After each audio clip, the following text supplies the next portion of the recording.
Test. Hi, NJ here for Tech Reporter TV. I've got the new Huawei Mate S in front of me that was introduced yesterday evening in Germany in IFA here 2015.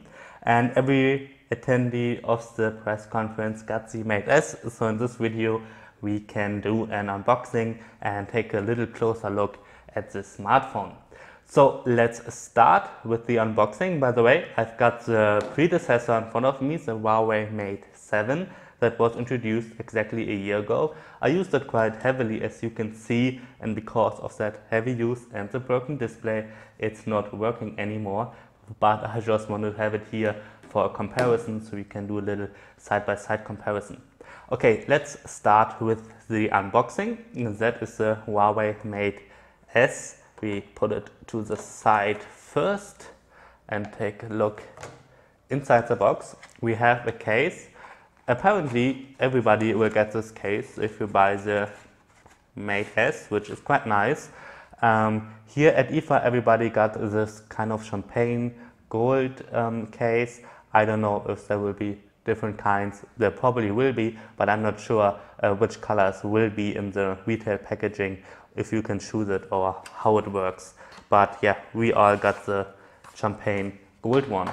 Then we have a headset over here, of course the power plug, and then a standard USB to micro USB cable. So nothing that special inside this box. And now we can take a closer look at the Huawei Mate S itself. So this is the Huawei Mate S. There are a couple of differences if you compare it to the previous version. First of all, obviously it's a little thinner, has better hardware and so on, but also a different form factor. We have a 5.5-inch display on the Huawei Mate S, pretty similar to the iPhone 6 Plus, just a little bit smaller than the Galaxy Note 5, and the Huawei Mate 7 had a 6-inch display, and there if you put the displays here right next to each other you can see a difference. The Huawei Mate S didn't only get a little bit thinner, but also, as you can see, it's not, overall it's a little smaller device because of the smaller display.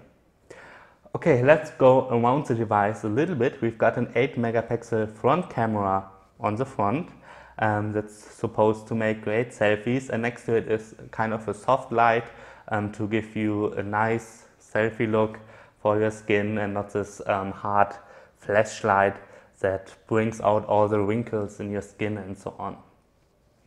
Then on the bottom here we have a micro USB port, 2 speakers. On the side there's a dual SIM card slot, and one of those SIM card slots also doubles as a micro SD card slot. Then we've got the headset port over here, a microphone, a volume rocker on the side, a power button, and that's pretty much it. On the back we have a 13 megapixel camera with an optical image stabilization, I don't know. Anyway, next to it is a dual LED flashlight, and underneath the fingerprint reader that we already saw on the Huawei Mate 7 and also on the Honor 7 that's made by Huawei as well. And yeah, it's a quite nice position, I think, for a fingerprint reader. I've gotten pretty used to it, and I don't like the fingerprint reader to be in the home button like with Samsung or Apple or a couple of other manufacturers. There are some who put the fingerprint reader on the back, like Gigaset for example. It's a German company that just introduced a couple of smartphones. Anyway, I think the position of the fingerprint reader here is pretty good. As you can see, we have a pretty nice case here, pretty nice housing. It's all made out of aluminum. It feels very high-end.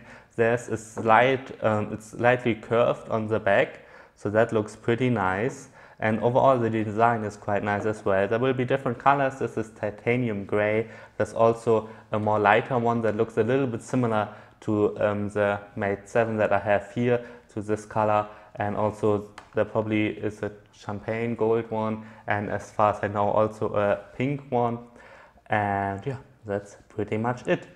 So let's take a look inside. We have a Kirin 900 35 octacore processor inside. That's a chipset that's made by Huawei itself, and they put it in a couple of devices this year. So also 3 GB of memory inside and 32 GB of internal storage.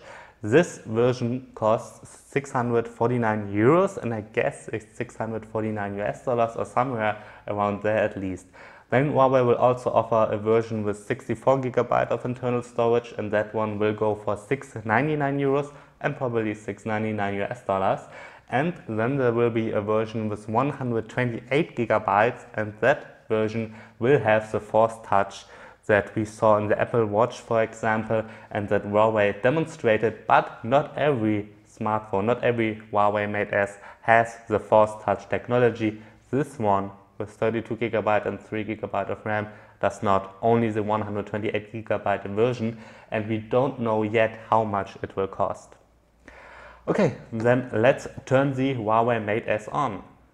Alright, the Huawei Mate S is turned on. I already connected to the Wi-Fi and put my SIM card in. It's a nano SIM, by the way. And yeah, I already played with it a little bit, configured the fingerprint reader. And let's just take a look at the display first. As I said, it's a 5.5-inch display, similar to the iPhone 6 Plus. And this has a similar resolution, a full HD resolution with 1920 by 1080. That is not the highest resolution you can get, like Samsung puts a Quad HD display in the Galaxy Note 5, same with the LG G4. But this one is only full HD, which is still a pretty nice pixel density on a 5.5-inch display, and it saves on the battery life, so that's pretty good. What I like about the display is that it is a Super AMOLED panel. That's the same kind of displays that Samsung usually uses for its flagship devices like the Galaxy Note 5. I compared it yesterday a little bit to the Galaxy Note 5, and the display of the Huawei Mate S seemed a little bit darker, but only a little bit. Both seem pretty good. I really like this Super AMOLED display here. Alright, let's take a look at the software. On here runs Android 5.1.1 Lollipop. Let's quickly confirm that. Over here, yeah, it's Android 5.1.1 Lollipop, so it's a pretty new version of Android. And as you can see, Huawei put their own interface on it. It's called the Emotion UI. We've seen that with previous devices from Huawei and under the Honor brand as well. There are a couple of customizations. First of all, the design looks pretty different. It does not look like a Lollipop at all. Another big difference is that we don't have the app drawer here. All of the apps land directly on the home screen like we know it from Apple, or for example from Lenovo with the previous UI. They changed it by now. But yeah, all of the apps directly land on the home screen. Of course you can sort them in folders and so on, but if you install a lot of apps, the home screen might get messy. We see pretty nice icons here, but you can change the design. We've seen that in the Emotion UI for years. You can choose between probably hundreds of designs. I'm not sure how many. And this is a standard design that I have over here.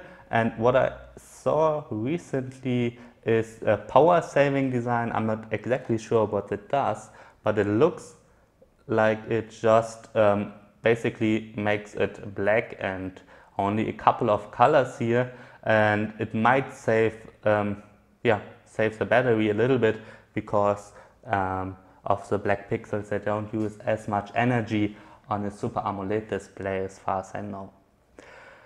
Another customization is pretty much everything. Everything looks a little bit different, like the quick settings here. Same goes for the settings, but yeah, overall it seems pretty snappy, and I didn't had much problems with the Emotion UI on the Mate 7, and I suspect it will be similar here. Of course, there are, as you can see, a lot of apps pre-installed already. First off, the Google apps, their own camera apps, their own browser. There are a couple of games over here. I didn't install any apps, they're just here pre-installed. Same goes to other apps. Facebook, Twitter is on here, of course. WPS Office, Todoist.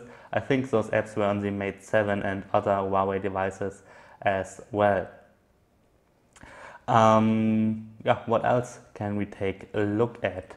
Maybe let's use the fingerprint reader a little bit, because it does not only double as a fingerprint reader, so I can unlock it here, and it's pretty quick, by the way. You just tap your finger on there and it's unlocked. It's a little bit faster than on the Mate 7. It took a little bit longer on the Mate 7 to unlock the display, so this is pretty nice. But what's also nice is that Huawei built in gestures into the fingerprint reader, so if you swipe your finger down, you can pull down the notification bar, like here. I will show you from this side. You just pull it down and then the notification bar appears. Let's do it again and turn it on, and then pull it down and the notification bars appears. And then if you double tap on it, it's cleared. As you can see now, there are no notifications anymore. Also, you can use the gallery you just swipe over the fingerprint reader, just swipe like this, and then you're swiping through the gallery. That's quite nice. Yeah, nice little feature that Huawei introduced with the Honor 7, I guess, but also with the Mate S here. Another customization is I think they call it knuckle code, knuckle touch or something. If you draw with your knuckles, see what I just did, then the camera opens. You can choose what you want to type or draw, to which app it opens. C is set for camera, but you can also set F for camera or some other letter. So that's quite nice. And let's quickly, while we're in the camera app, there are also a couple of nice features that Huawei introduced that wasn't there on the Mate 7, like this Pro camera mode. And there you can pretty much set everything from the ISO to the shutter speed. I don't think that you can change the aperture, probably not, but you can change the white balance, and yeah, that's pretty nice. Alright, that's pretty much it. That's the unboxing video and quick hands-on with the Huawei Mate S. If you have any questions, please write me in the comments. I have the device and I will play with it a little bit over the next coming days, do a gaming test, and if you want to see any specific feature or any app to be tried on here, just leave it in the comments, and yeah, subscribe to this YouTube channel for more videos about the Huawei Mate S and also all the other new devices that are announced here during IFA in Berlin this week and the beginning of the next week. I'm Angel for Tech Reporter TV. Thanks a lot for watching.